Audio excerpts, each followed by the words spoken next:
amablemente de la licenciada Vanessa Daniela Carmona Ramírez de la Consejería Jurídica de la Coordinación para la Igualdad de Género de la UNAM, y sus siglas son SIGU, y de la maestra Carla Paulina Amosorrutia Nava, directora de Gestión Comunitaria y Erradicación de la Violencia de la SIGU. Pues, primero nos van a dar información importante sobre la coordinación, cómo están las medidas para prevenir la violencia, y posteriormente ya veremos lo que es el acoso laboral. Y estas dos violencias, como yo les mencioné en el mensaje, pues son muy comunes en el trabajo y en casa y en todos los espacios en donde nos desarrollamos como adultos o adultas o adultes.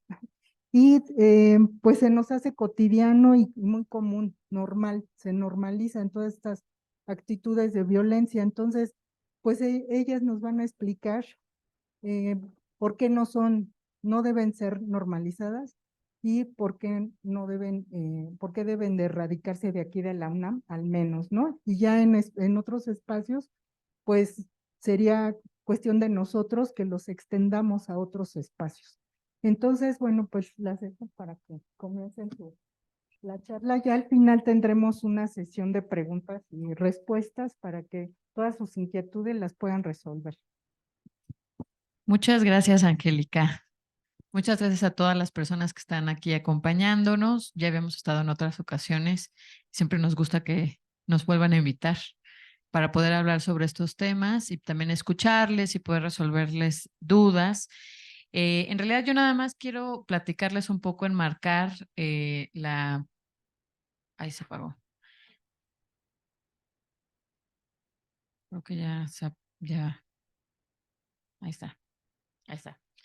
Enmarcar un poco la charla de la licenciada Vanessa, que se enfocará en violencia laboral. Pero bueno, importante decirles que la universidad pues está caminando hacia la construcción de espacios universitarios libres de violencia e igualitarios, ¿no? La igualdad sustantiva, la promoción de la igualdad sustantiva a través de las comisiones internas, que ustedes tienen una en su instituto, y de las personas orientadoras comunitarias, que además Angélica es una de ellas del instituto. Entonces, por eso es muy importante las actividades que hagan estos dos mecanismos comunitarios institucionales.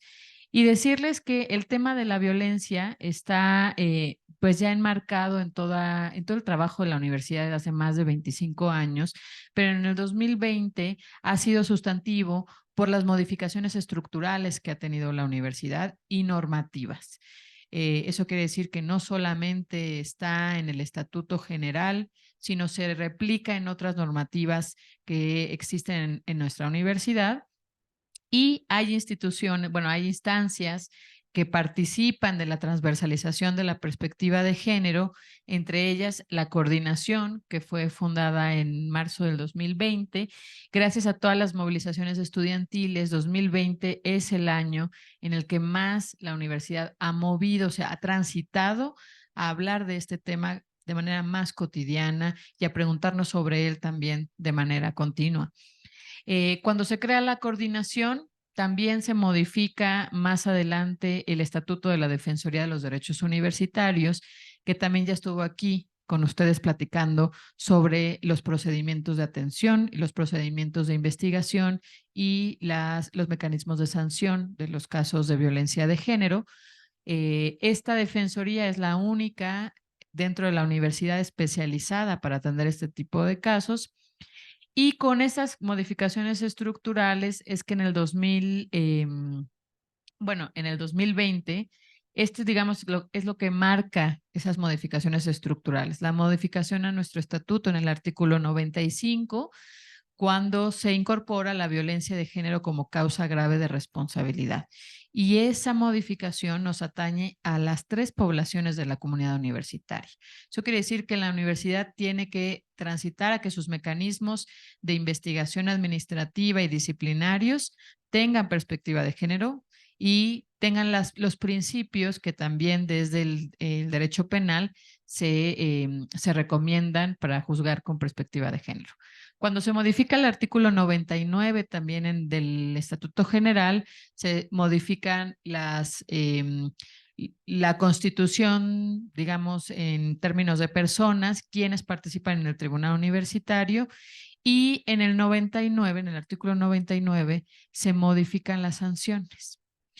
Y ahí aparece un documento que es muy importante que ustedes conozcan, que son los lineamientos de aplicación de los principios de taxatividad y proporcionalidad en la implementación de las sanciones.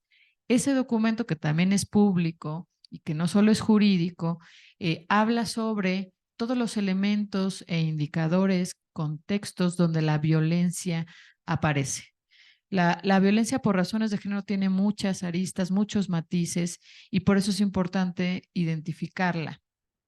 Entonces, esas 3 modificaciones normativas son muy importantes y van a enmarcar lo que va a platicar ahorita Vanessa sobre el tema de la violencia laboral. La Coordinación para la Igualdad de Género se crea por acuerdo del rector Enrique Grau en el 2020, y sus principales tareas es enlazar y articular el trabajo con todas las comunidades universitarias en materia de promoción de la igualdad de género y la prevención de la violencia, para construir masculinidades no violentas, para desarrollar modelos comunitarios igualitarios, donde se rompan las brechas de género. En ese momento estamos, de identificar cómo están constituidas nuestras comunidades, cuál es esa brecha y cómo afecta a las mujeres frente a los hombres y a las comunidades sexodiversas también que participan de ellas. ¿Para qué? Pues para construir espacios libres de violencias. Hay diferentes direcciones en la coordinación, y les invito a que conozcan la página de la coordinación, porque hay proyectos específicos y programas que están siendo institucionalizados en la universidad y que paulatinamente ustedes tendrán que ir conociendo porque participarán de ellos en algún momento. Estamos en ese proceso. La dirección a mi cargo, que tiene que ver con todo el tema de resolución de conflictos con perspectiva de género, con el impulso y la transversalización de las POCs, de las personas orientadoras comunitarias, y modelos de intervención comunitaria en esta perspectiva de no violencia y cultura de paz. La Dirección de Planeación, Vinculación y Proyectos Especiales, todo lo que tiene que ver con vinculación, el PROIT, el Programa Integral de Trabajo con Hombres, que está enfocado a los hombres para trabajar también de manera reflexiva sobre las masculinidades hegemónicas, está en esta dirección también. La Dirección de Educación para la Igualdad, todo lo que tiene que ver con planes, programas de estudio, currícula formal e informal, todo lo que tiene que ver con asignaturas, los planes los planes de trabajo, la evaluación, incluso con perspectiva de género, también se está trabajando y se está transversalizando en algún momento en sus planes de trabajo. También se les va a solicitar, pues justo ver qué se está haciendo, qué están haciendo de manera individual para, pues ir construyendo estos espacios libres de violencia. La Dirección de Políticas de Igualdad y No Discriminación, con todo el tema también de las comunidades sexodiversas y disidencias sexogenéricas, también modificación y armonización normativa. Es decir, este es un tema que no solo la universidad lo tiene, es un tema nacional, incluso global, donde todas las universidades del mundo están trabajando. Y la UNAM, en nuestra república, ¿no? En este país, es una de las 3 primeras universidades que ha avanzado fuertemente en la transversalización, en la institucionalización de la perspectiva de género en su vida sustantiva, pero todavía faltan muchísimas cosas, y por eso es que esta coordinación trabaja arduamente para ello. Y por eso también está la Dirección de Transversalización de Políticas Universitarias, la que trabaja con todas las comisiones internas y también con normativa específica. ¿Por qué es importante que les cuente esto? Porque para la coordinación no están desagregados los trabajos por comunidades. Para nosotras las 3 poblaciones son importantes. Aunque las necesidades son distintas, el objetivo debe ser el mismo. Y por eso es importante y agradecemos que se den este tipo de charlas a través de las POCs y de la CINIC para que podamos justo ir difundiendo esta información. Y rápidamente contarles cómo es que dentro de la universidad se toca el tema de la prevención, de la atención, investigación y sanción de la violencia de género. Al ser instituido en el Estatuto General, por lo tanto, debe haber estructuras especializadas para atenderla, investigarla y sancionarla. La coordinación trabaja en prevención, entonces por eso todo lo que tiene que ver con sensibilización y formación nos toca. Pero la defensoría es la atención jurídica, ¿no? Todo el tema de contención psicológica, asesoría jurídica, acompañamiento, le toca a la defensoría.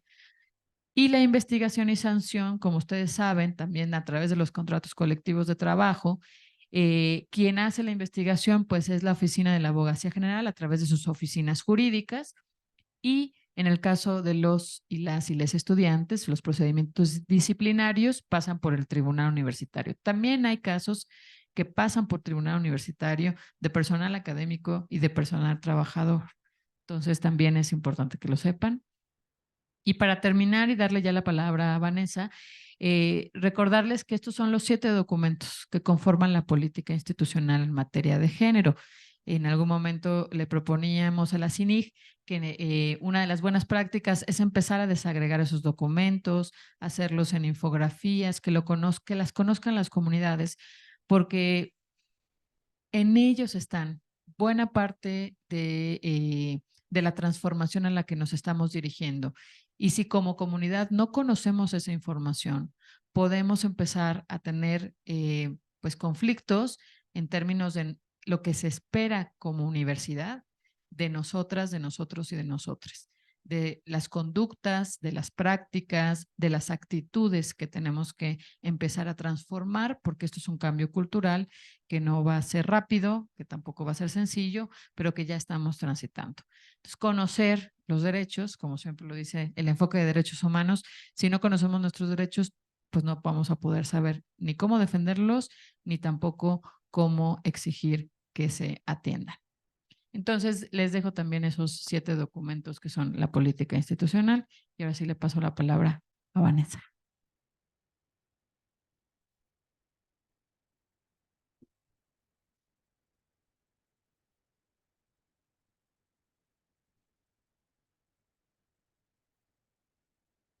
Buenas tardes a todos, todas y todes. Es para nosotras un placer estar aquí con ustedes. El tema que vamos a ver hoy, que le quiero agradecer también a la doctora Angélica por la invitación, y vamos a hablar de violencia laboral, de ahí sus diferencias, ¿no? Con el tema de violencia de género. El enfoque que vamos a dar es un enfoque de derechos humanos, perspectiva de género desde la teoría de género, que es una herramienta crítica que se nutre de varias disciplinas y que nos ayuda a detectar, entender y enmendar justamente las diferencias de género ilegítimas que vulneran los derechos de las personas, particularmente no solo de las mujeres, sino también de grupos que están en condiciones o situación de vulnerabilidad. Y bueno, puede ser adaptable a muchas disciplinas y contextos. Y también desde la dogmática jurídica, ¿qué es lo que nos dice la norma al respecto? Su servidora pues tiene una formación legal, estudié la licenciatura en Derecho, también estudié Género y Derecho, y casi toda mi vida laboral ha sido enfocada a la defensa de los derechos humanos y acompañamiento directamente con las víctimas. Entonces, vamos justamente con ese enfoque a ver el tema de acoso laboral en México. Y bueno, aquí hay unas, digamos que estadísticas que se llevó a cabo por la Comisión Nacional de los Derechos Humanos, y podemos ver que el 80% de las personas trabajadoras han presenciado algún acto de acoso laboral. O sea, este rubro significa que a lo mejor no lo han vivido directamente, pero que lo han visto, ¿no? Desde su ámbito o ambiente laboral. El 74% asegura que esta conducta es ejercida principalmente por superiores jerárquicos. Y eso va a ser uno de los elementos que vamos a ver posteriormente respecto del acoso. Una de las modalidades es esa, que es ejercida por un superior jerárquico. Es decir, que hay una relación de asimetría de poder, ¿no? Y 44% de las personas han sido víctimas de acoso laboral. Yo creo que siempre cuando se hacen estadísticas, solo vemos, digamos que como una pirámide, ¿no? Vemos la punta de un iceberg, pero realmente puede ser que haya más personas, ¿no? Que hayan sufrido estos actos o acciones de violencia y de acoso laboral, pero para también reconocerlos hace falta sensibilizarnos al respecto, conocer qué es, cómo se ejerce, ¿no? Y nos vamos a dar cuenta que muchos y muchas de nosotros hemos estado en alguna situación justamente de violencia. Entonces, seguramente ustedes conocen a alguien que haya renunciado a su trabajo por un tema de violencia laboral. Es decir, llega a haber un ambiente tan poco sano que ya no es viable para la persona lo que está viviendo y decide renunciar a su trabajo, pese a que tiene pues obligaciones, responsabilidades, ¿no? Económicas, familiares, pero digamos que se orilla la persona a esa situación, ¿no? Como podemos ver en el paso de los años, está siendo una situación, una situación generalizada de violencia en la que se opta ya por el abandono del trabajo. Esto es algo muy, muy grave, ¿no? Y que se apoya de la Encuesta Nacional de Ocupación y Empleo. Según esta encuesta, muestra que el porcentaje de personas cuyo motivo principal para separarse del trabajo fue el acoso o falta de respeto se ha incrementado. Es decir, en el transcurso de los años ha ido aumentando a un 70% de 2005 a 2019. Entonces, como podemos ver, justamente estos ambientes hostiles pues generan consecuencias, ¿no? Y como lo vamos a ver más adelante, consecuencias graves para la salud. En una cifra más exacta, 23,542 personas abandonaron su trabajo. O sea, es una cifra muy, muy grande. Y justamente también la Organización Internacional del Trabajo hace una encuesta de 121 países y en este nos podemos dar cuenta que 1 de cada 5 empleados ha sufrido o sufre de acoso y violencia laboral. Como podemos ver, pues es algo ya que pues es una problemática social, ¿no? Sobre la que hay que hacer pues ciertas acciones, ¿no? Pues para prevenir y para atender. Aquí podemos ver que 17,9% ha sufrido violencia psicológica, 8,5% ha sufrido de violencia física y 6,3% ha sufrido de violencia sexual. Y bueno, parte del objetivo de la persona que ejerce este tipo de violencia, pues es intimidar, opacar, aplanar, amedrentar o consumir emocionalmente o intelectualmente a la víctima, con miras a excluirla de la organización o a satisfacer una necesidad de agredir y controlar o destruir.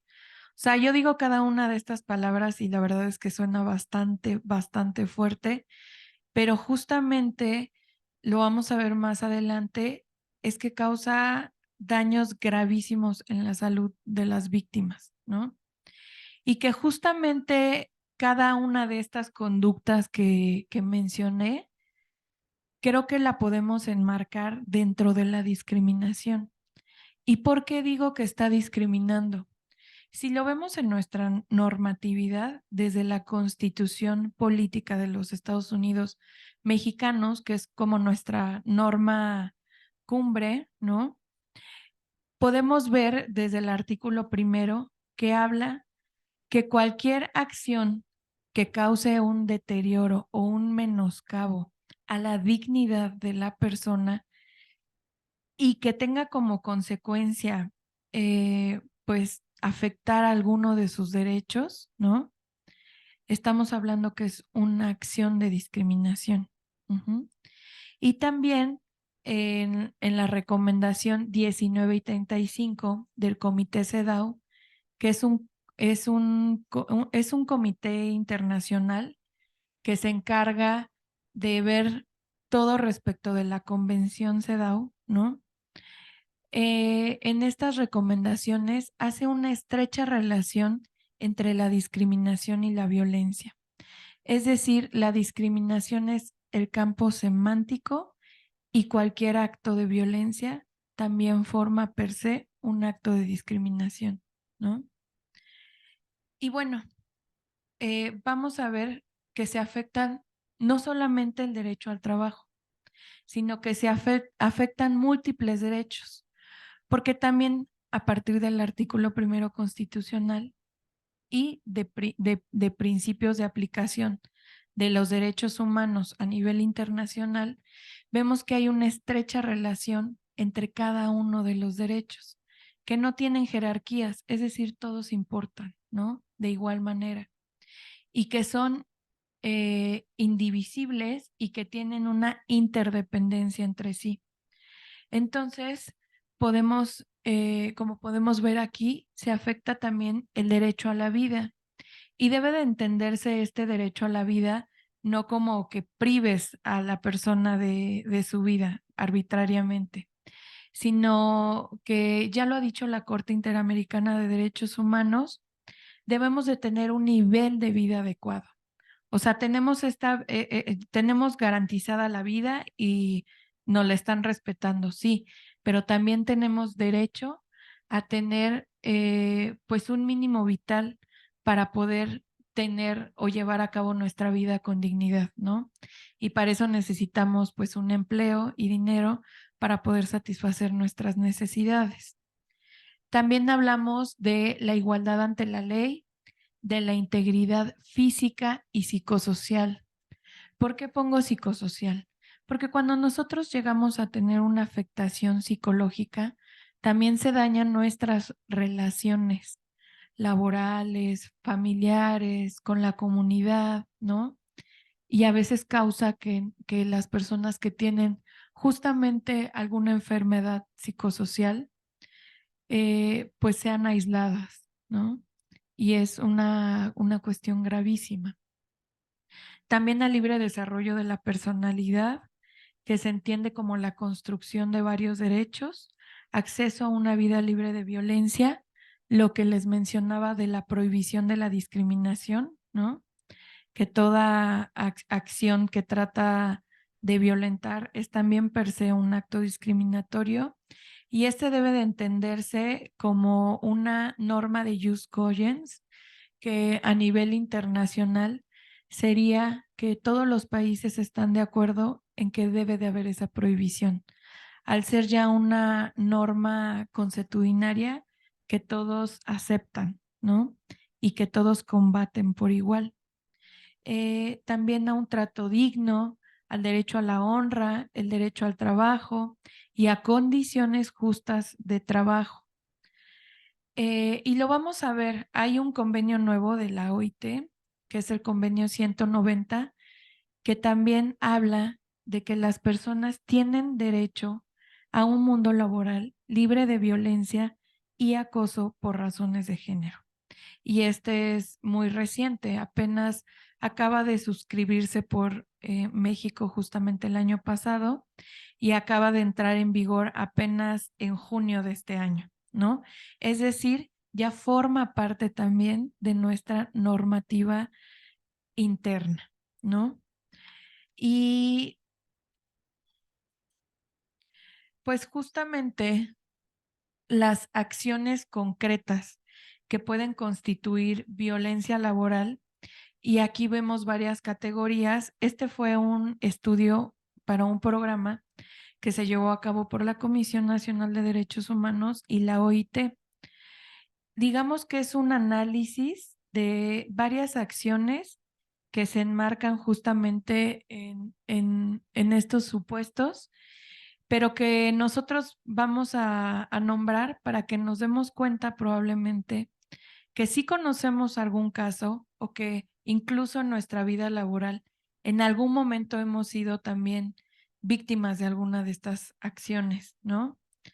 Estas medidas organizacionales puede ser como designar los trabajos de otra naturaleza a los de la contratación, ¿no? Es decir, nosotros a lo mejor estamos contratados para investigar y nos ponen a sacar copias, ¿no? Entonces, pues entendería que es un trabajo denigrante, ¿no? No porque en sí sacar copias sea denigrante, sino porque tenemos la capacidad para otra cosa y nos están tratando como de congelar de esa manera, ¿no? Designar trabajos innecesarios, monótonos o repetitivos sin valor o utilidad alguna, ¿no? Como para distraernos. Entonces, tú ponte a hacer esto que pues no lo vamos a necesitar, pero te mantengo ocupado o ocupada. Designar tareas por debajo de sus habilidades o competencias habituales, que va un poco de la mano del ejemplo que dimos en la primera. No asignar ningún tipo de trabajo, o sea, definitivamente tenernos congelados. Solo vamos, nos presentamos para que no nos descuenten, pero no nos asignan ninguna tarea, ya ni siquiera sustancial, ninguna tarea. Exceso de trabajo, presión injustificado para establecer plazos imposibles. Pues no sé, a lo mejor podría ser que estamos haciendo una investigación que desde nuestro marco teórico y desde nuestra programación sabemos que nos va a llevar 2 años culminar con esa investigación porque hay que hacer pruebas y nos la piden que la llevemos a cabo en un mes, ¿no? En un plazo que pues es incumplible, ¿no? Y tácticas de desestabilización, es decir, cambiarte de un área a otra sin justificación alguna. Y justamente también están las expresiones, no, el aislamiento social. Y el aislamiento social se entiende como restringir las posibilidades de comunicación por parte del superior jerárquico. Es decir, no hay manera de comunicarnos con él o con otros compañeros, o incluso nos piden que no le hablemos a cierta persona, ¿no? Porque la finalidad es aislar a esa persona del grupo laboral. Un traslado de un puesto de trabajo a un lugar aislado sin ser necesario, ¿no? Ignorar a la persona o no dirigirle la palabra. Se conoce comúnmente como la ley del hielo, ¿no? Es decir, que ya sé que esa acción se hace a nosotros, que nadie nos dirija la palabra o que algún superior jerárquico no nos dirija la palabra o que nos pidan que nosotros no le dirijamos la palabra a alguien. División. Esto puede ser una manera de liderazgo no adecuado cuando hay un problema y nos confrontan con la persona, ¿no? Oye, pues vino el maestro y me dijo que estás haciendo esto, esto y esto, ¿no? Entonces, ¿tú qué dices al respecto, no? Y entonces esa dinámica genera un enfrentamiento y un confrontamiento y no resuelve la problemática de fondo. Y también ataques a la vida a la vida privada de la persona. Críticas constantes a su cuerpo, a su vida, a sus ideas políticas o religiosas, ¿no? Y a lo mejor entre mujeres es más común este tipo de cosas que nos digan o nos cuestionen acerca de si estamos embarazadas, ¿no? Si vamos a dejar nuestras carreras por ello, ¿no? O incluso también puede ser a hombres, ¿no? Que hablen de su cuerpo, de, oye, pues yo creo que deberías de cuidarte y comer más saludable o bajar de peso, ¿no? Entonces, tipo de cosas suele ser más común de lo que pensamos y pues también burlarse, ¿no? De alguna condición personal o de causar terror a través de llamadas telefónicas que obviamente se den no dentro del horario laboral, sino fuera y a la mejor a deshoras que nos pidan que hagamos ciertas cosas, ¿no? Y también imitar gestos o la voz de la víctima, ¿no? Que traten de ridiculizarnos o muchas veces también infantilizarnos, ¿no? Eso también es considerado como un ataque a la persona o cuando las críticas o la descalificación va directamente hacia nuestra apariencia, nuestra forma de arreglo, de vestir o la reprobación verbal de ciertas conductas que tengamos, ¿no? También puede ser violencia física, que esas ya son como agresiones directas, ¿no? Que pues se pueden a lo mejor reflejar en una lesión corpórea y agresiones verbales, ¿no? Cuando nos dan una instrucción, pero que no tiene nada de asertividad, ¿no? Porque nos la están dando con gritos, con insultos, con críticas permanentes, con amenazas verbales, ¿no? Y también agresiones psicológicas. Mortificar a los integrantes de nuestro grupo de trabajo con críticas negativas, incesantes y privar de la responsabilidad o como tratar de difuminar responsabilidades y atribuirla a quien no la tiene, ¿no? Y esto es muy serio porque llegan incluso las personas a dudar de sus propias capacidades, ¿no? Es decir, la próxima vez que nos pidan una tarea, a lo mejor ya no la vamos a querer realizar. Y no porque no tengamos la capacidad, sino porque hemos perdido la confianza de que podemos llevarla a cabo, ¿no? Porque siempre que lo entregas hay una crítica o poco objetiva, ¿no? Y desvalorización del trabajo.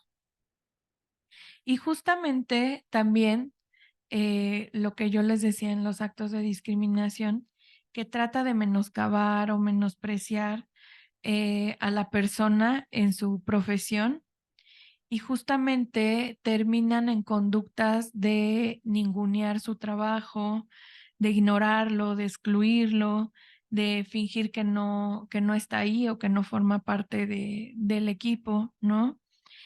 Y son descalificaciones en público, ¿no? Ya no son descalificaciones o constructivas en privado, sino que ya tienden justamente a causar humillaciones. Y pues terminan en frases como de no sirves para nada, ¿qué haces aquí? ¿No? Ya deberías de renunciar por dignidad, o sea, como ese tipo de cosas. Y esto que les digo es obviamente que cuando empiezan este tipo de acciones, van en escalada, o sea, no van a empezar diciéndonos esto último, ¿no? De no sirves para el trabajo o aislarte, sino que empiezan con acciones más pequeñas, a lo mejor más invisibilizadas y van escalando y terminan justamente en estas acciones que ya son más agresivas. Y justamente las afectaciones que pueden causar, pues es a nuestra salud psicoemocionales, ¿no? Nos genera estrés, ansiedad. Muchas veces no sabemos por qué no dormimos bien, ¿no? Por qué ya no nos queremos levantar para ir al trabajo, por qué no nos sentimos a gusto, ¿no? Porque no es fácil que empecemos a darnos cuenta que estamos justamente en un ciclo de violencia, ¿no? Hasta que ya empezamos a ver justamente las consecuencias, disminución de la autoestima, fatiga, ¿no? Y por ejemplo, aquí también hay términos, ¿no? Que pues han tratado de discutirse y visibilizarse, que a lo mejor no han sido todavía aceptados, ¿no? Pero tenemos como el tema del burnout, ¿no? Que es es fatigación o un estrés extremo, ¿no? Que aunque tratemos de descansar, de dormir, pues seguimos con esa fatiga y ese cansancio mental. El aislamiento, el deterioro de nuestras relaciones sociales, ya no queremos salir a ningún lugar, ¿no? Estamos como apáticos, y justamente también tiene consecuencias sociales, porque si nos está afectando a nosotros, pues también afecta a nuestras relaciones, ¿no? Se ve reflejado en nuestras relaciones laborales cuando nos aíslan, familiares, ¿no? Porque justamente a lo mejor ya no podemos hacer las más actividades con la eficacia que teníamos antes, o mostramos incluso apatía, ¿no? Por hacer cualquier actividad que nos pueda desestresar. Justamente también genera ausentismo y una percepción negativa de nuestra persona, ¿no? Que incluso llega a consecuencias, como les decía, de pues renunciar, ¿no?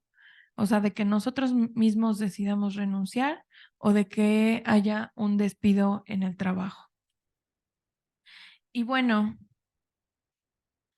también afecta justamente a los empleadores porque hay una disminución en la productividad, una alta rotación de los recursos humanos, es decir, pues si hay renuncias, hay despidos y hay cambios, pues el trabajo tiene que salir, ¿no?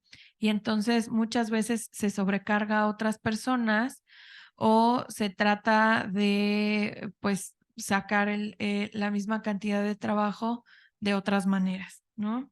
Un ambiente laboral no sano que dificulta justamente que haya un buen ambiente laboral y que podamos hacer trabajo en equipo o incluso individual, ¿no? Porque ya hay una baja percepción de lo que somos capaces de hacer.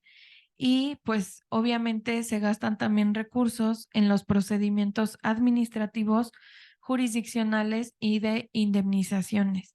Y esto es muy importante que lo sepan, porque si bien es una afectación, también es un derecho de las personas que sufren violencia o acoso laboral que puedan llevar a cabo sus procedimientos administrativos. Tenemos derecho a eso y de incluso llevarlo a una cuestión jurisdiccional para que se nos indemnice el daño que se ha causado, ¿no? Y justamente también afectan a la sociedad porque pues cualquier procedimiento administrativo jurisdiccional pues genera gastos y costos pues que justamente salen del erario público, ¿no? Y también la reintegración de las víctimas luego no es fácil, ¿no? Porque deben de pasar por un proceso psicológico y un proceso de reintegración. Y justamente vemos que muchas veces hay afectaciones psicosociales de las víctimas, es decir, terminan completamente aisladas, no solamente en el ámbito laboral, muchas veces sucede también que cuando uno no lleva o no cumples con tus obligaciones en casa, pues justamente hay otro tipo de consecuencias, ¿no? Desde una desintegración familiar hasta un aislamiento también de tus redes de apoyo, y muchas veces estas personas pueden terminar también en situación de calle, ¿no? Al perder pues su mínimo vital, que era lo que les comentaba. Y justamente también el incremento de la violencia. Se ha comprobado que cuando muchas personas son víctimas de violencia y no llevan a cabo un proceso, posteriormente también puedan ellos ejercer estas acciones de violencia, ¿no? O sea, es como un ciclo, ¿no? Y también gastos en la salud, o sea, eso lleva, pues justamente no todos tenemos o seguro o la facilidad para acudir a una terapia individual o grupal, ¿no? Y pues también llevar a cabo un proceso legal, ¿no? Administrativo o jurisdiccional, pues muchas veces también nos causa gastos extras. Y bueno, aquí era lo que yo les decía de la tipología del acoso laboral. Esto nos los ha dicho la Suprema Corte de Justicia, que puede ser de manera horizontal, es decir, cuando es entre propios compañeros del trabajo. No hay una jerarquía, todos tienen, digamos, que el mismo rango, ¿no? Pero también es común que se lleve a cabo. Y la vertical descendente, que esta es la más común, cuando ocurre por un superior jerárquico de la víctima. Es decir, hay una relación de asimetría del poder, ¿no? Es decir, si cuando un superior jerárquico nos pide algo, pues como que dentro de nuestro chip está, pues tengo que cumplirlo, ¿no? Pero hay veces que también nos piden cosas que no van justamente con nuestras funciones laborales, ¿no? Y vertical ascendente. Ocurre con menor frecuencia, pero esta es justamente cuando se realiza entre quienes ocupan puestos subalternos respecto del superior jerárquico. La verdad es que sí he de decir que ocurre con menor frecuencia, o sea, que alguien violente a un superior jerárquico o al jefe o a la jefa, pero bueno, también hay excepciones y también llega a ocurrir. Y bueno, parte de lo que anteriormente se veía desde el tema legal es que el acoso laboral debía de ser sistémico, es decir, cuando se presentaba en un solo hecho o una sola acción aislada, no se le consideraba como acoso. Y esta justamente es una tesis que resulta de un amparo indirecto que nos dice que debe de ser sistémica, es decir, una serie de actos o comportamientos hostiles hacia uno de los integrantes de la relación laboral. Y esto ha ido cambiando, esta visión ha ido cambiando con el tiempo. Y lo vamos a ver justamente ahora que veamos lo del convenio 190 de la OIT, donde nos dice que puede ser en un solo acto o en diversos actos. Y esto a mí me parece que es bueno, ¿no? Porque comprobar que son hechos o actos sistémicos es más complejo de lo que podemos creer, porque necesitamos pruebas, evidencias, ¿no? Y muchas veces la defensa tiende a irse pues a que no son acciones violentas, sino que te están pidiendo que hagas tu trabajo, más cuando fue un hecho aislado, ¿no? Entonces, en la actualidad, pues digamos que eso está por verse cómo va a ser el cambio, ¿no? También nos pedían que la conducta hostil pudiera llevarse a cabo mediante la exclusión total en la realización de cualquier labor asignada o excesiva carga en los trabajos. Lo que decíamos, ¿no? Nos piden muchísimo trabajo en plazos muy cortos, ¿no? Y no hay una manera justificada o proporcional de pedirnos esas acciones. Y bueno, aquí vemos, les puse justamente dos términos de violencia laboral.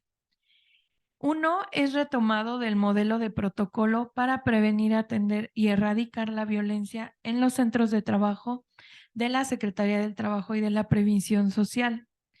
Y justamente aquí nos dice también, como lo que estábamos comentando, que podía llevarse en un solo evento dañino o en varios eventos. Y esto es positivo, ¿no? Porque también retoma parte de lo que el convenio de la OIT nos está mencionando y está tratando de cambiar, ¿no?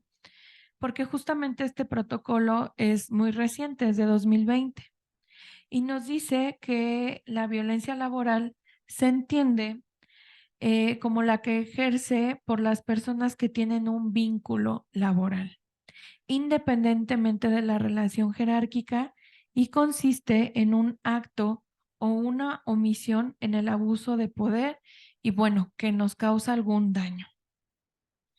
Y también en el artículo 11 de la Ley General de Acceso a las Mujeres a una Vida Libre de Violencia, nos dice qué es la violencia o qué se debe de considerar por violencia laboral.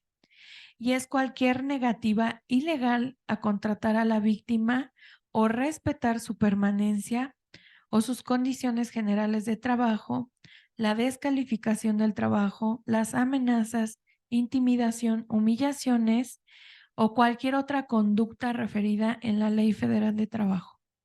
¿Y por qué menciona a la Ley Federal del Trabajo? Porque hay varios artículos que nos señalan que está prohibido ejercer acoso o violencia sexual.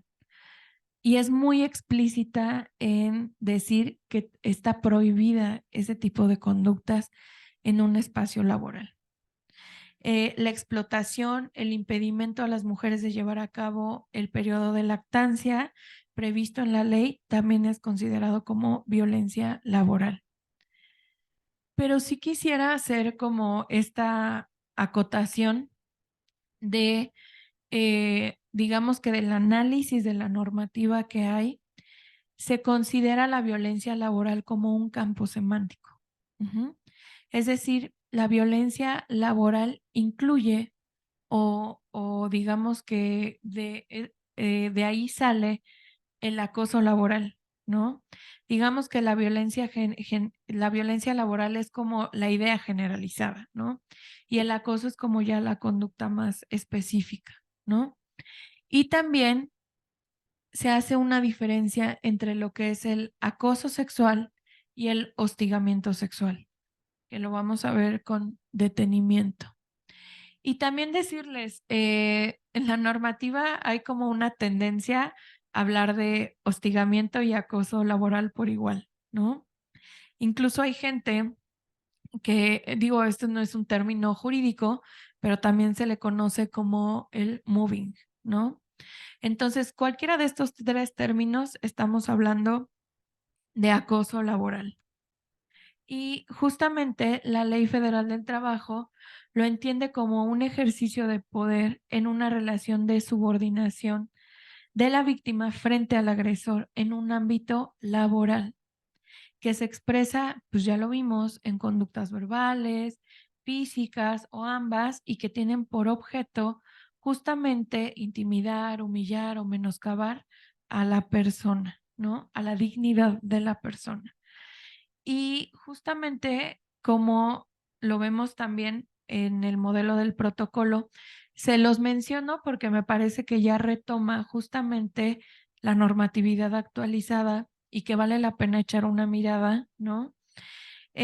Lo reconoce como la forma de violencia que se presenta en una serie de eventos que tiene como objetivo intimidar, excluir, opacar, amedrentar, aplanar o consumir emocional o intelectualmente a la víctima, pues causando daños físicos, psicológicos, económicos, sociales, laborales y profesional, ¿no?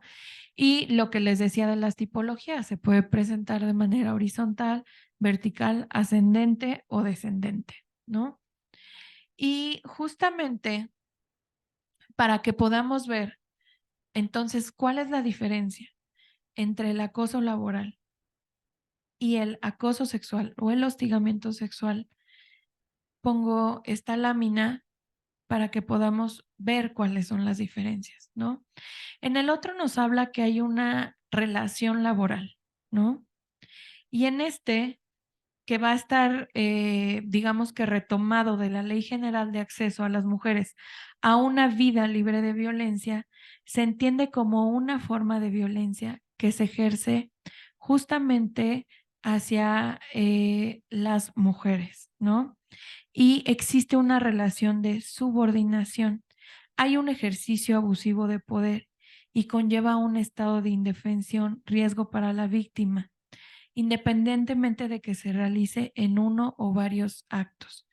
Es decir, digamos que y el hostigamiento sexual nos dice que igualmente hay una subordinación real de la víctima frente al agresor, pero aquí ya nos menciona que puede ser en un ámbito laboral o escolar, ¿no?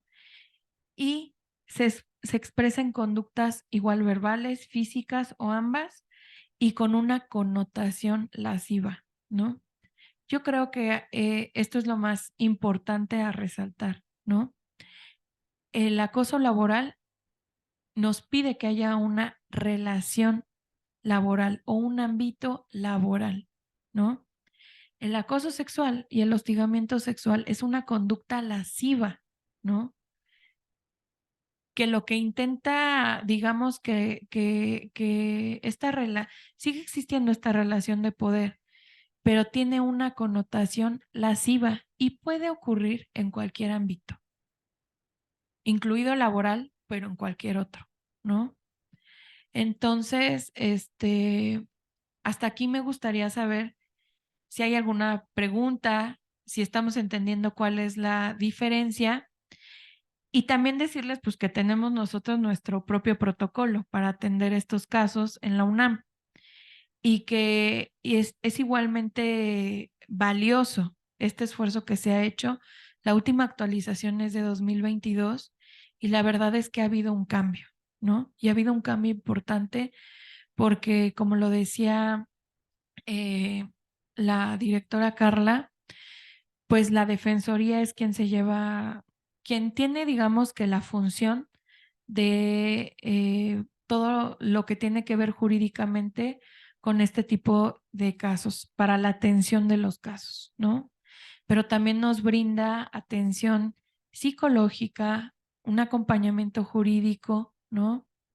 Y se intenta o se ha hecho un gran esfuerzo porque haya una cero tolerancia a este tipo de actitudes, ¿no? Incluso tenemos la declaratoria del rector de cero tolerancia hacia la violencia de género, ¿no? ¿Y alguien tiene alguna pregunta hasta aquí? ¿No? Sí.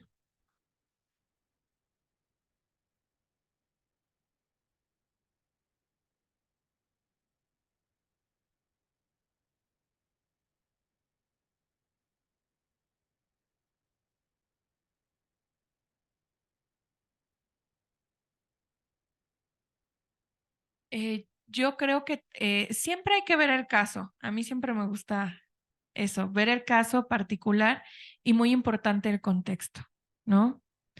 Porque, por ejemplo, ha habido casos, ¿no?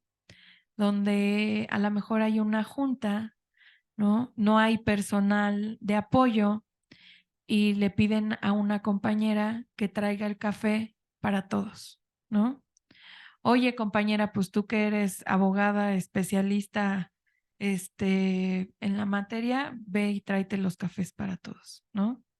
Y te lo piden de manera amable y te lo piden en un tono de voz adecuado, pero no está dentro de tus funciones, ¿no? Es decir, no está dentro de tus funciones. Pues la persona lo puede considerar denigrante, ¿no? Porque me lo pidieron a mí, ¿no? Y me están sacando de una junta y no voy a exponer por estar preparando el café, ¿no? O sea, tiene que ver el contexto, ¿no?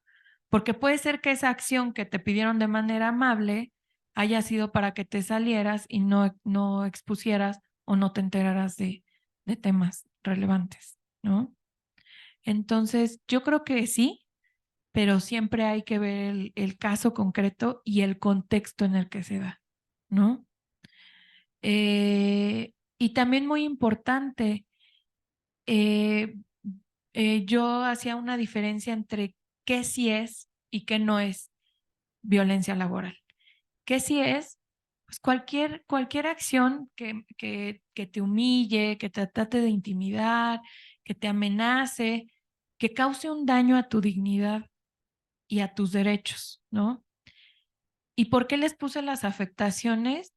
Porque yo creo que sí es importante que que veamos esas afectaciones, que las materialicemos, porque a veces eso también es una prueba, ¿no? Porque muchas veces dicen, pues es que no tengo pruebas, ni modo que esté grabando cuando me diga la persona, ¿no? O me lo dice aislado, no me lo dice enfrente de todos. O me dice que no sirvo para nada, pero no hay ningún testigo. Pero por eso es bien importante las afectaciones, porque esas sí se pueden medir mediante, nosotros vamos a terapia, nuestra terapista nos puede dar una opinión o podemos pedir un dictamen psicológico al respecto.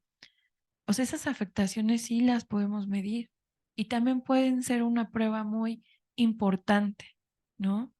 De que estamos sufriendo o estamos en un entorno de violencia que está dañando nuestra salud, ¿no?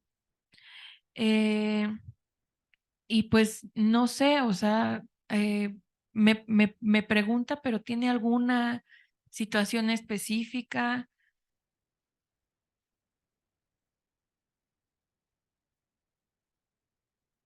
Por lo menos aquí en el Instituto de Biología, o sea, yo nunca me he percatado de una cosa así, pero muchas veces lo que pueden decirte es, pues hagan esto, ¿no? O sea, o haz esto total, o sea, es algo fácil, pues, pero a lo mejor ya no está Ujú. dentro de las funciones generales que haces. Esa es mi pregunta, porque yo nunca he tenido bueno, sí lo tuve, pero pues ya pasó Qué bueno. hace muchos años.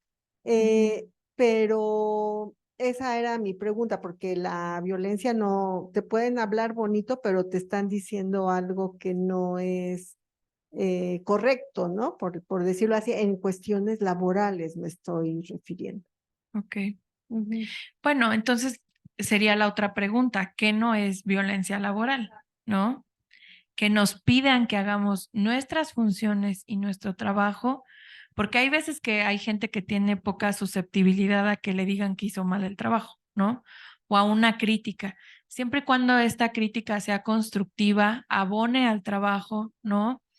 Sea para nuestro crecimiento también profesional, sea en un tono adecuado, ¿no? De manera respetuosa, eso no es violencia laboral, ¿no? Y creo que ahí también hay que ser como muy autocríticos, ¿no? Autocríticos de poder distinguir, ¿no? Cuando sí estamos siendo víctimas, ¿no? De una cuestión de acoso laboral y cuando no es así, cuando pues nos están pidiendo que hagamos nuestro trabajo, ¿no? Y yo también los invitaría, digo, les leí así como que muchas acciones, ¿no? Y me quise detener a comentárselas porque muchas veces también nosotros tenemos gente a nuestro cargo, ¿no? Y muchas veces pues tendemos a decir, es que soy así, tengo mal carácter, ¿no? Hoy me fue mal, o sea, no fue personal, pero que también tengamos cuidado en cómo tratamos a nuestros equipos, ¿no? Que no caigamos en ninguna de las acciones que hemos mencionado, ¿va? Eso creo que también es bueno de estas pláticas de sensibilización, porque a lo mejor podemos advertir o que nosotros hemos sido víctimas o que nosotros hemos sido el victimario de alguien, ¿no? Entonces, y muchas veces tiene que ver también, creo yo, con cómo te afecta. No a todos nos afecta de la misma manera. Hay quien es muy resiliente, ¿no? Y que lo que le digamos se le va a resbalar. Y hay gente que puede estar pasando por procesos complicados de su vida y que le va a afectar muchísimo, ¿no? Y entonces seamos cuidadosos de eso, pues justamente para generar un ambiente laboral sano. Está 100% comprobado, ¿eh? Entre mejor es el ambiente laboral, más sube la productividad. Y no tiene que ver con las horas con las que estamos sentados en la oficina. Tiene que ver con que estamos contentos, que nos sentimos capaces y somos productivos. Ujú. Y esto, pues miren, normatividad hay muchísima, ¿no? En materia internacional, pues las principales yo creo que sería la Convención CEDAW, la Convención Belén do Pará, que esas hablan de violencia de género. Los convenios de la OIT que hablan desde cuestiones laborales hasta cuestiones también de violencia de género. Y nosotros tenemos, digamos que así se le conoce como la pirámide de Kelsen, que nuestra ley máxima es la Constitución Política de los Estados Unidos Mexicanos, pero a partir de la reforma de 2011 en materia de derechos humanos, me emociono porque es algo muy bello que sucedió, ¿no? También se le reconoce a los tratados internacionales que han sido suscritos por México, es decir, que México los acepta, ¿no? Y los reconoce también como normatividad interna. ¿Y por qué se dio este cambio? Si bien antes podía existir esa posibilidad, digamos que no estaba en una ley, ¿no? Eran criterios. Y al ser criterios, pues cambiaban constantemente. A veces decían que sí, a veces decían que no, a veces decían solo este, ¿no? Y entonces también hay una política exterior mexicana de suscribir absolutamente todos los tratados en materia de derechos humanos, que bueno, ¿no? También hay que cumplirlos, pero ya son norma interna y nosotros ya podemos hacerlos exigibles, ¿no? Porque son también, se les considera como parte de la Constitución, se le conoce como el bloque de constitucionalidad. Y bueno, tenemos leyes generales, leyes federales, leyes locales, y también aquí entra la ley orgánica de la UNAM y el estatuto general, ¿no? Y ya por debajo están los códigos y los reglamentos. Entonces tenemos nuestra normatividad universitaria. La directora Carla nos hizo el favor de mencionar unas muy importantes que hablan en tema de violencia de género, pero si hablamos también de violencia laboral, ¿no? De manera amplia, tenemos el Estatuto General de la UNAM, que hubo cambios, ¿no? Al artículo 95 en su fracción sexta, nos habla, si bien nos habla también actualmente de las causas graves de violencia de género, también nos habla de actos contrarios a la moral y el respeto que se deben entre sí los miembros de la comunidad universitaria, ¿no? Y ese respeto, entiéndase como no estar discriminando ni causando cuestiones de violencia laboral, ¿no? El estatuto personal administrativo al servicio de la UNAM, dependiendo de si es personal administrativo, pues los contratos colectivos de trabajo, ¿no? Del personal académico administrativo, el reglamento del Tribunal Universitario y de la Comisión de Honor, porque ahí vienen justamente todos los procedimientos y las sanciones, al igual que en el estatuto, y los lineamientos generales para la igualdad de género en la UNAM. Justamente nos habla del combate a la violencia de género laboral y y hay un capítulo entero que habla de la discriminación y justamente de la prohibición de caer en cualquier conducta. Sí, adelante.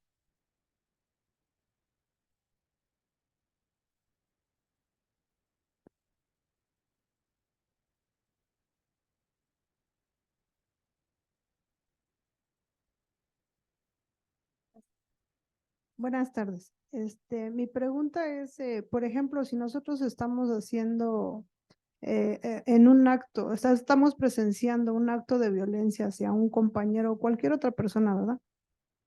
Por un superior y esa persona no se atreve a denunciarlo porque a lo mejor es miedosa o tímida, no sé, puede tener algún problema o ya ha vivido este tipo de cosas y no se atreve nunca a hablar, nosotros cómo podemos ayudarle. Digo también sin ser afectados, ¿verdad? Porque también siempre se tiene miedo a las represalias.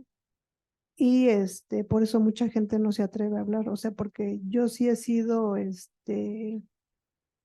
se me fue la palabra, testigo de actos así, incluso hacia mi persona, pero digo, bueno, como se trata a veces de compañeros o del jefe, pues se tiene ese temor, ¿no? Entonces, nosotros, ¿cómo podemos ayudar a una persona si está siendo víctima de este acoso o violencia? Es una pregunta muy interesante porque actualmente, si estamos hablando de violencia de género, ¿no? Un tema de acoso, de hostigamiento sexual, nuestro protocolo para erradicar justamente todos esos actos de violencia de la UNAM nos permite que no sea únicamente la víctima quien pueda denunciar esos actos. Es decir, cualquier persona lo puede hacer, ¿no? Pero pues como todo en la vida conlleva una responsabilidad, ¿no? Y la responsabilidad sería pues que tenemos que pues acompañar el procedimiento, ¿no? Es decir, pues la defensoría trataría de contactar a la víctima, pero si nosotros somos testigos o testigas, pues tendríamos que ir a rendir nuestro testimonio, ¿no? O llevar alguna prueba, ¿no? Pero sí es importante lo que dice la compañera.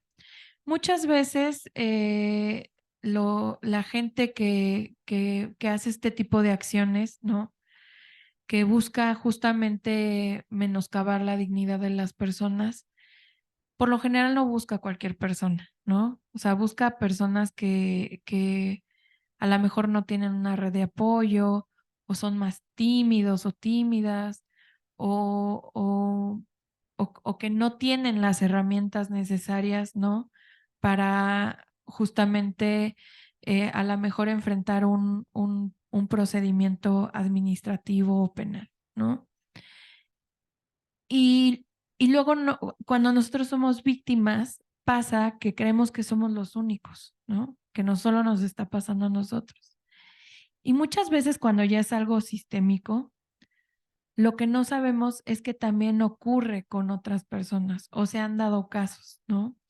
Que en un área una persona, pues no solamente no está siendo violento solamente con una persona, sino que es con varias, ¿no? Y entonces cuando son varias personas, pues por ahí también podemos tener alguna evidencia o algún apoyo para dar continuidad justamente a estos procedimientos, ¿no? Lo que yo les diría es que sí sean cuidadosos y cuidadosas, ¿no? Porque hay veces que no sabemos por qué la persona no quiere, digamos que denunciarlo, ¿no? Y puede ser por muchas razones, ¿no? Pero que sí preguntemos, ¿no?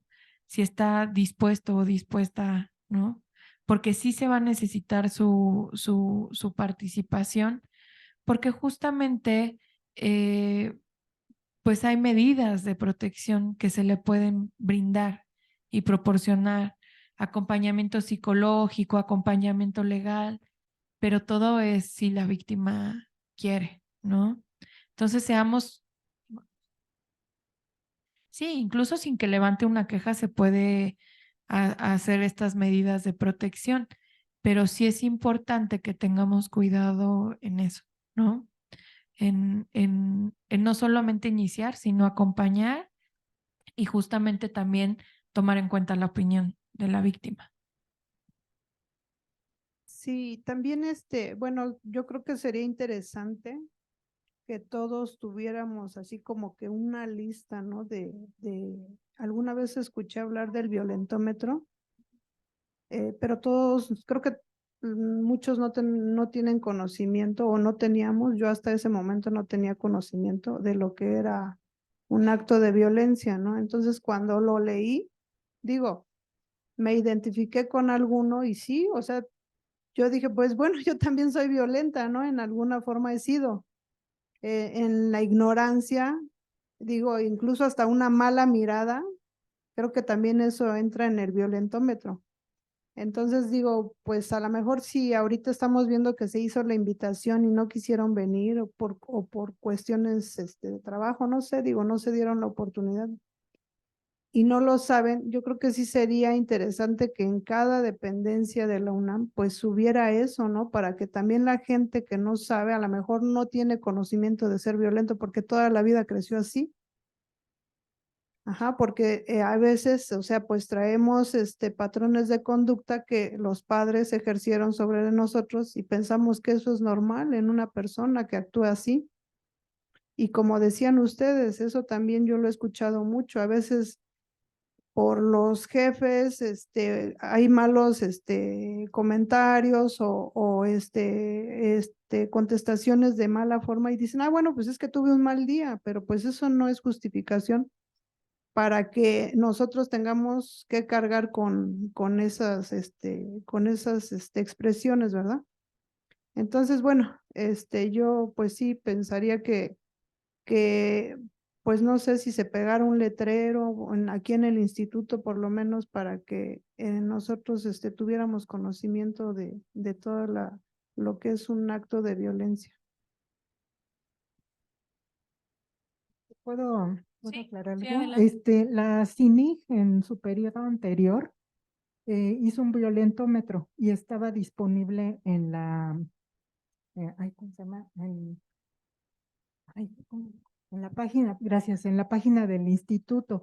Ahorita como hubo un cambio, se están subiendo todas las acciones que se hicieron en la CINIG anterior. Entonces espero que pronto esté disponible ese violentómetro otra vez, pero sería cosa de que pues visiten la página para que puedan ver. Va a haber dos señales, una de CINIG y una de POC, y en cada uno va a haber información que ustedes pueden utilizar de todos estos aspectos.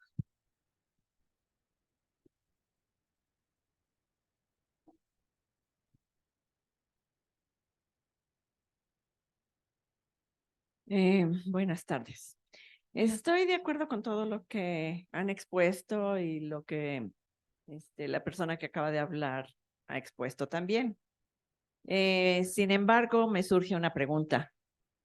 ¿Ya no nos podemos enojar nunca jamás con nadie? ¿Ya no podemos estar en desacuerdo nunca jamás con nadie? ¿Siempre tenemos que estar felices, contentos y aceptando todo?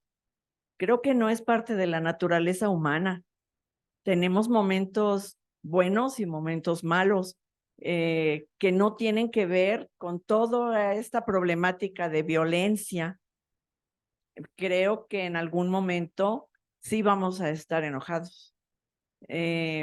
Y otras veces o muchas personas somos de fuerte temperamento, de fuerte volumen de voz, y eso a mucha gente no le gusta.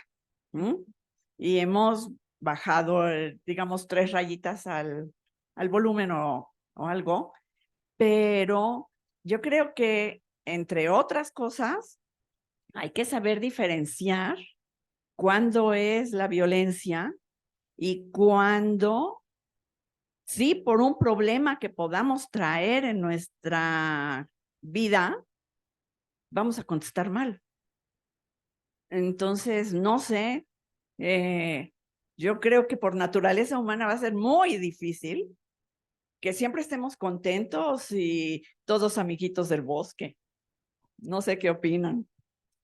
Sí, yo creo que lo importante es justamente si somos jefes, jefas o también con nuestros compañeros, dar las instrucciones y el trato con asertividad, ¿no?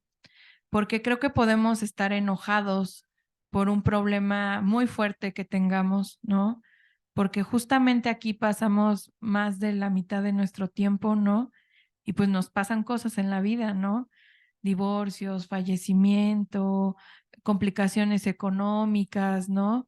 Pero yo creo que lo importante es que nosotros y nosotras sepamos que eso no tiene que trascender a nuestro trabajo, ¿no? Y eso implica un trabajo constante con nosotros y nosotras mismos, ¿no? Y justamente el hablar con asertividad es, yo puedo estar molesto con alguien, pero yo me voy a dirigir a ti o al compañero o a la compañera con respeto, ¿no? A lo mejor no le tengo que decir a todos hola y saludarlos de beso todos los días o decirte amigo, amiga o hablarte, hoy corazón, ¿me puedes pasar esto? No, pero con respeto, nada más. O sea, eso sería nada más un trato con respeto, ¿no? Porque creo que también eso es importante porque tampoco sabemos lo que esté pasando la otra persona, Yo ¿no? no, perdón. Entonces, no, o sea, yo no dije falta de respeto. Yo ajá. dije que en algunos momentos vamos a estar enojados. O sea, sería muy diferente que todo el tiempo, todos los días estuviéramos enojados. Ahí hay otra problemática psicológica más compleja. Pero yo no hablé de falta de respeto, ¿sí? Y sí es muy importante esto último, ponernos en los zapatos de los otros, ser empático. porque a lo mejor no, el que nos está escuchando porque le estamos hablando fuerte, no sabe qué traemos acá. Y también nosotros no sabemos qué trae allá. Entonces, esa es parte de la asertividad. Y el respeto tiene que ir en todo y a todas horas y por cualquier motivo, aunque hablemos mal, aunque nosotros podamos estar enojados. Entonces, yo creo que es un trabajo individual, Sí. un trabajo de cómo nos conocemos nosotros, realmente hacernos esa introspección, ese análisis y poder ir caminando de la mejor manera, pero no vamos a soltarnos absolutamente.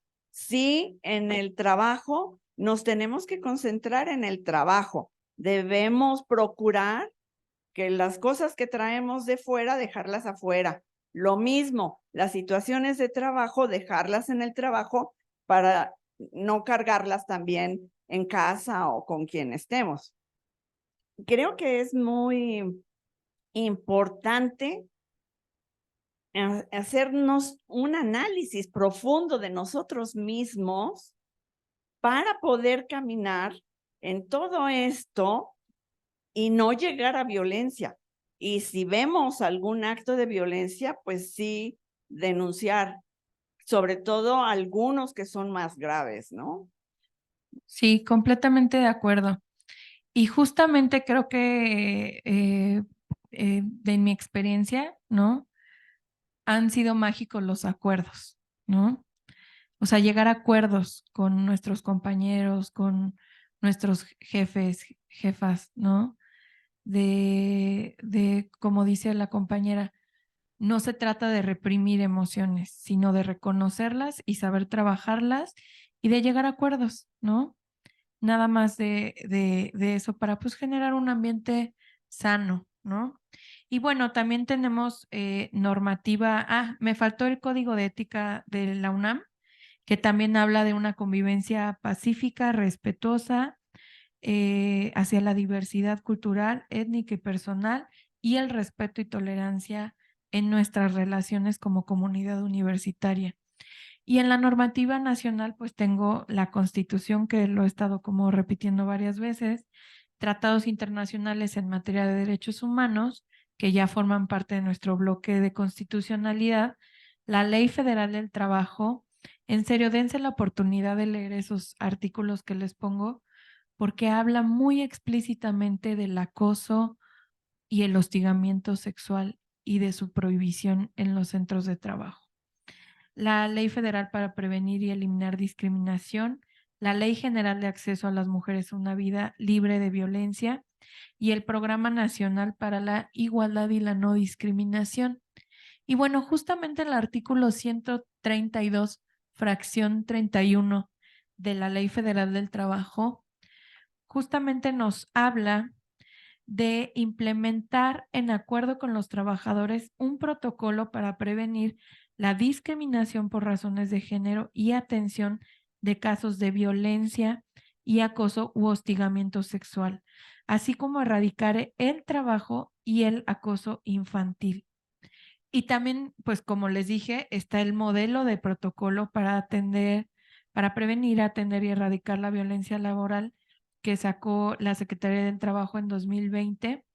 Y justamente esto viene de una reforma en materia laboral que se llevó a cabo el 1 de mayo de 2019, donde ya nos está pidiendo que exista este instrumento, ¿no? Y es bien importante cómo se ha dado este diálogo entre diversas instituciones, porque hay quien tiene un protocolo que abarca violencia laboral y violencia de género, o hay quien tiene dos protocolos, ¿no? Incluso hay entidades con las que trabajamos que a lo mejor no son propiamente comunidad universitaria, pero que sí son fundaciones, ¿no? Que trabajan con la universidad y en un esfuerzo por atender tanto la Ley Federal del Trabajo como la Ley General de Acceso a una vida libre de violencia, tienen justamente estos dos protocolos, ¿no? O sea, lo importante es que existan acciones, ¿no? Que existan acciones por parte de quien es nuestro patrón para que justamente haya una prevención y una erradicación del tema. En la universidad, pues justamente tenemos nuestro protocolo para atención integral de casos de violencia por razones de género y la mayoría de los protocolos tienen la misma lógica, ¿no? Nos hablan de presuntas víctimas, de personas presuntas responsables, de las quejas y del procedimiento. Y para mí lo más importante es esto, el primer contacto, la orientación jurídica y la psicológica, porque el primer contacto es entrar en comunicación con la víctima, ¿no?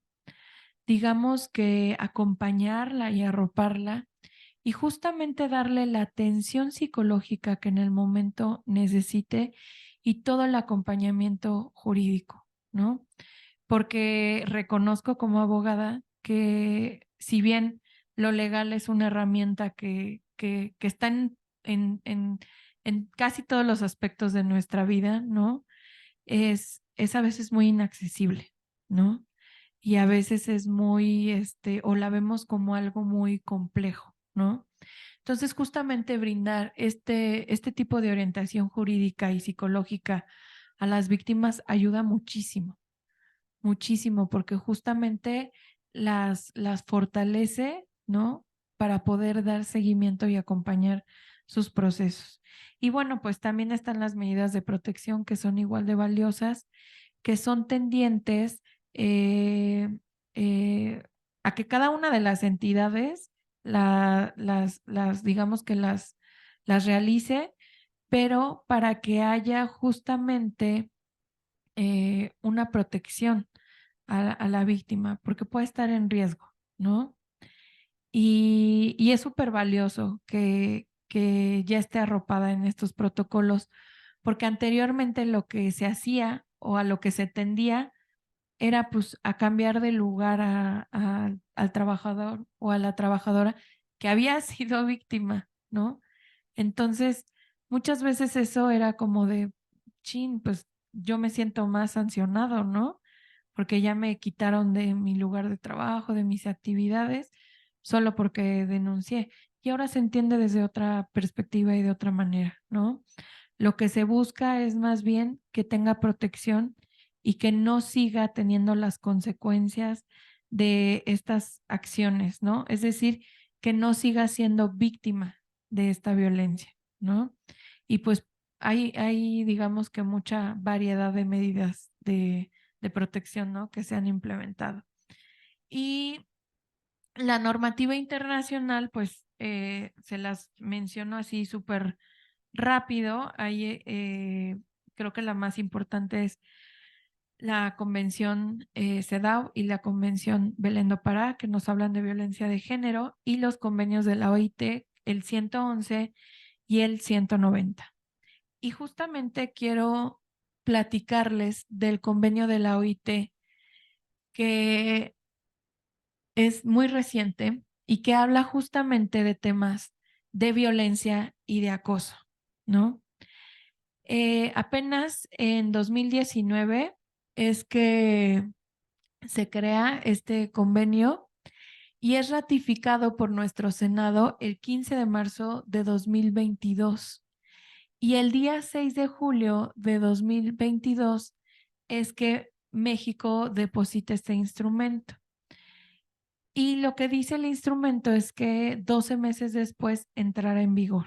Es decir, entró en vigor apenas el 6 de julio de 2023.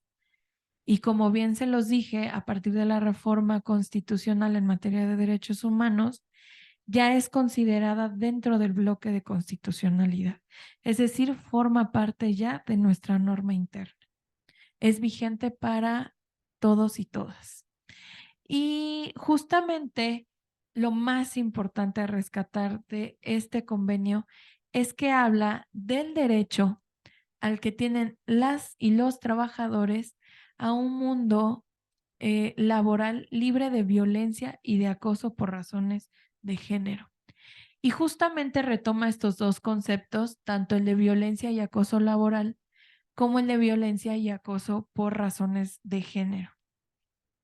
Entonces, podemos ver que habla de la violencia y del acoso laboral como un conjunto de comportamientos y prácticas inaceptables de amenaza de comportamientos y de estas prácticas que se pueden manifestar en una sola vez o de manera repetida, y que esto va a ser algo muy valioso porque anteriormente nos pedían que fuera algo sistémico, ¿no? O sea, que fueran muchas conductas, ¿no? Entonces había que aguantarse si queríamos comprobar, no podía ser solo una acción, ¿no?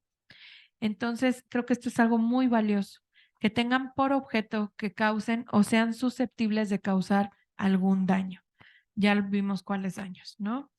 Y la violencia y el acoso por razón de género habla que es aquella que va dirigida contra las personas por razón de su sexo o género o que afectan de manera desproporcionada a personas de un sexo o género. Y esto es muy importante, que afecte. Se dieron cuenta que casi toda la normatividad interna que yo les mencioné hablaba de que fuera una conducta casi intencional que intentara menoscabar y causar daño. Eso es muy distinto a decir que afecte, porque yo puedo hacer una acción y decir, pues que yo no le quería causar daño a alguien, ¿no? O sea, mi intención no era causarle un daño a alguien. Pero si mi acción le causa un daño a alguien y le afecta directamente a un grupo específico o a una persona por su razón de sexo o género, también va a ser tomada como una violencia y acoso por razón de género. Y esto a mí me parece súper valioso. Y bueno, también algo muy relevante del convenio 190 de la OIT es que va a aplicar a todos los sectores, público, privado y zonas urbanas y rurales, y a todas las personas trabajadoras, porque nosotros también tenemos como muchas clases de contrataciones y de personas, ¿no? Por ejemplo, tenemos becariado, tenemos servicio social, ¿no? Tenemos prácticas profesionales o hay cosas también que ahí están como que en el limbo, ¿no? Cuando tenemos un doctorado, un postdoctorado, que no específicamente hay una relación laboral, pero que desde el convenio de la OIT también le va a aplicar justamente a este tipo de contrataciones y de personas, ¿no? Y justamente también va a hablar de que no solamente sea en el centro de trabajo, ¿no? Puede ser en un área de descanso, que esté dentro de nuestro trabajo, eventos sociales y formativos a los que nos manden de nuestro trabajo, tecnologías de la comunicación, todo esto ha cambiado, ¿no? Muchas veces hacemos grupos de WhatsApp y ahí se nos envía todo la cuestión laboral. Y si ahí también hay una acción de estas, también va a ser considerada desde el convenio de la OIT o en nuestros traslados hacia nuestro domicilio. Si nosotros recibimos una llamada con las características que ya vimos, ¿no? También va a ser considerada dentro de este convenio. Entonces, me parece que se actualiza y que abarca muchas cosas que no estaban siendo solucionados desde, digamos que, la normatividad interna.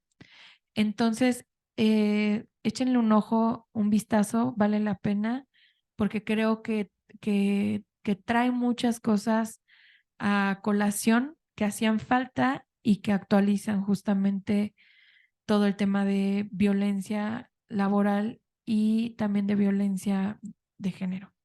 Y pues bueno, yo con esto ya daría por concluida mi presentación.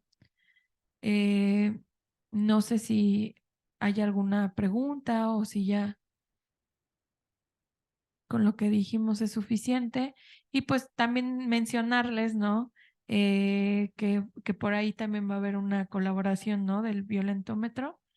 Y pues que estamos para servirles y justamente para dar estas pláticas de sensibilización y cualquier cosa, pues nos pueden buscar, ¿no? En nuestra página de internet o en los contactos que tenemos.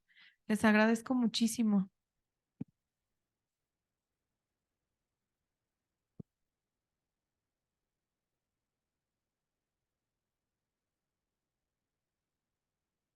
¿Quién tiene alguna pregunta antes de que